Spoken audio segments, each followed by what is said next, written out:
Wah menarik juga ya karena memang apalagi film romance Indonesia itu lebih meromantisasikan point of view perempuan. Betul. Dan di sini itu lebih ngebawa sisi laki-laki gitu. Coba. Seru, tapi kalau Anda di posisi kita udah pressure terus capek.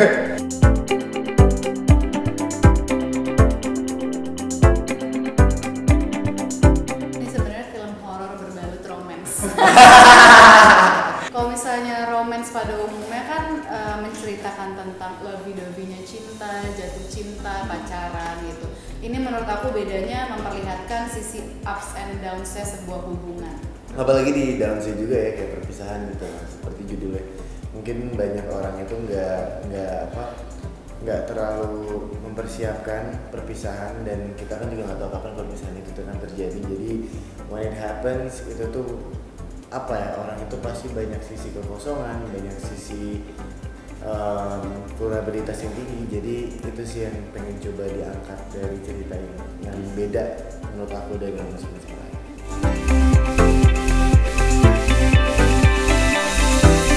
Menurut aku fresh, soalnya secara timeline pun ini nggak linear, ya kan, tidak chronological gitu. Plus ditambah seingat aku ada beberapa part yang pakai color, beberapa part yang black and white. Jadi secara pengambilan gambar pun fresh karena menurut aku ya secara visual sangat puitis. Dan bukunya pun ini kan diadaptasi dari buku kan, dari buku berjudul Eminus Dolere, karya Armandani, benar kan? Oh, dapat. Aku udah pernah baca dan bukunya tuh sangat puitis. Jadi menurut aku Mas Adrianto Dewo, sutradara dari film ini, menginterpretasikan buku ini ke film dan menurut aku filmnya sangat puitis. Iya lumayan, iya soalnya kan ada narasi karakter baru juga ya. Itu tuh cukup puitis dan juga momen visual kita juga menawarkan ini kamera 16 mm juga ada kan. Betul. 16 mm yang benar kan. Nah, jadi 8 itu mm. 8 mm. Iya, 8 mm. Jadi itu juga sebuah visual yang cukup unik dan jarang kayaknya di film Indonesia ya. So itu sih.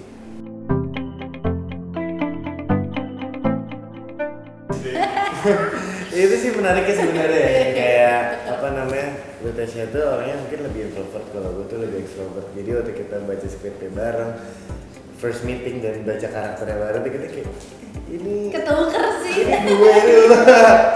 Cuman pas itu jadi menawarkan kerjaannya pasti lebih challenging untuk kita. Karena kalau gue tahu sendiri karakter aku tuh jarang kalimatnya tuh pendek-pendek di awal, apalagi waktu bertemu karakter Denny, terus lebih banyak diemnya itu kan. Cuman diem itu kan pasti harus kasih gerakan-gerakan gesture yang berbeda ya. Jadi itu challenge yang seru juga sih.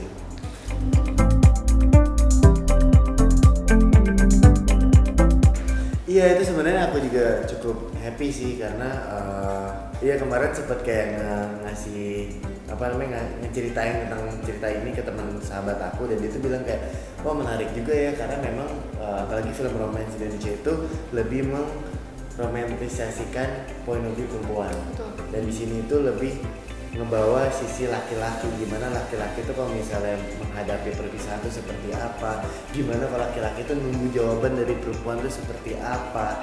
Nah seperti itu kan bisa dibilang lebih jarang didiskusikan ya, karena memang kalau dalam society aku lihat itu perempuan tuh lebih vokal terhadap patah hati, lebih vokal mengenai moving on dan lain-lain. Gimana laki-laki itu lebih bersih kayak nggak peduli dan ya udah dia ngelakuin hal yang lain lah, hobi baru lah atau apapun ya. Tapi di sini kan enggak. Jadi itu sih yang aku juga seneng banget karena bisa menyuarakan hal seperti ini.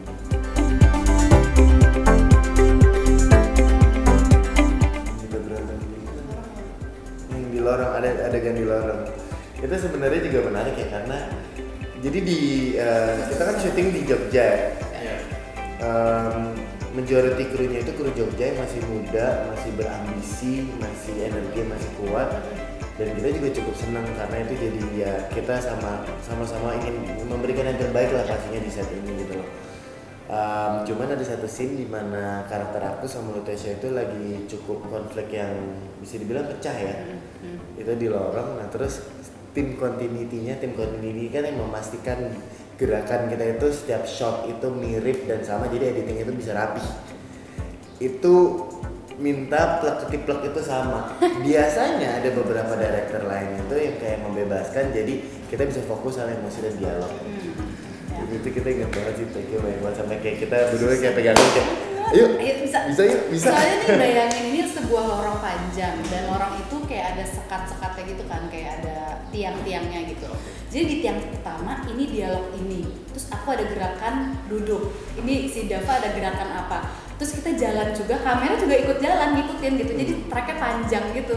Terus di sini aku ngapain gitu, jadi kita sampai ingat di tiang pertama kita gini, di tiang kedua kita gini, di tiang ketiga gini, jadi kayak panjang banget teknisnya gitu. Sampai inget banget ada satu momen ini gue inget tuh kayak masalah tuh lagi covernya kamera tuh lagi ngepoint ke dia, terus kayak dia tuh udah terus ada satu gesture yang mungkin aku tuh agak lupa, terus gue kayak gitu kayak tangannya langsung naik gitu, terus tarik ke tas. Otomatis kayak muscle memory gitu kayak Tapi sebenarnya itu yang mungkin direkturnya pengen achieve sih dia sama cerita ya. Kayak dia tuh pengen kita itu udah ada secara gesture itu udah muscle memory, jadi kita otomatis gitu. Fokus terhadap emosi sama dialog.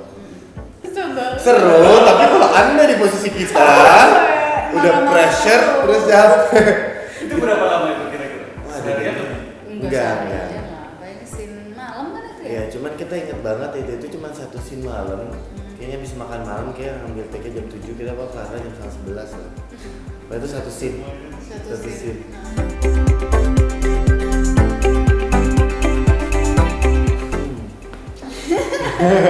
Apa yang kita pelajarin dari film ini? Oh, manage your expectation. Ya, karena jadi cerita dari karakter ini tuh Bara itu orang itu lebih, kalau bisa dibilang karakteristik sebagai lelaki itu lebih kayak sad boy gitu. Dalam artian hidupnya itu lebih monoton, lebih ya udahlah bisa ketebak harinya ngapain aja, dan dia lebih introvert, lebih suka spend time di rumah, lebih suka lebih suka spend time dengan diri sendiri.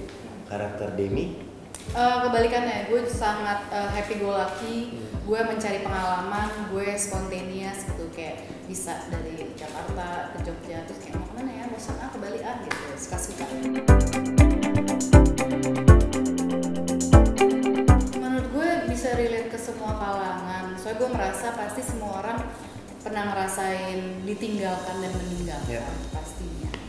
Tapi menurut gue untuk target audience sih sepertinya lebih terfokus ke apa ya, bahasnya kayak orang-orang yang suka film yang puitis, yang senja-senja ala-ala gitu, dan kayak suka banget ngikutin alur cerita juga gitu. Karena bisa dibilang kayak kembali lagi kan sempat dibahas tuh mengenai visual, ada contrasting juga, dan secara storyline itu nggak linear.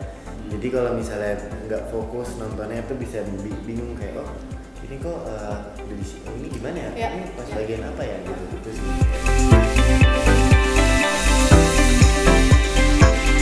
Karena semua orang, ya itu yang aku bilang, semua orang gue yakin akan relate. Mereka pernah ditinggalkan dan meninggalkan. Terus karena ini juga film pertamanya Lupesya di Romance. Iya. Dan ini film pertama aku. Jadi ya menarik. Terus ketiga juga visualnya juga kan yang tadi visualnya kita juga bahas. bagus banget. Visualnya itu bagus banget. Dan ini kalau nggak salah nanti ada di teaser atau trailer ya. Jadi kebalik gitu loh. Biasanya hitam dan putih itu kan past, tapi ini ngomongin present. Hitam dan putihnya itu. Jadi semenjak kan perpisahan, semenjak Bara berpisah dengan Demi, hidup Bara itu jadi seperti hitam dan putih. Nah, jadi lebih dark. Jadi yang present itu malah hitam dan putih. Jadi itu sesuatu tawaran yang baru kan. Dan musik sih, musik banget. Musik scoringnya juga proper gitu. Jangan lupa untuk saksikan panduan mempersiapkan perpisahan hanya di bioskoponline.com. Terima kasih, jangan lupa nonton.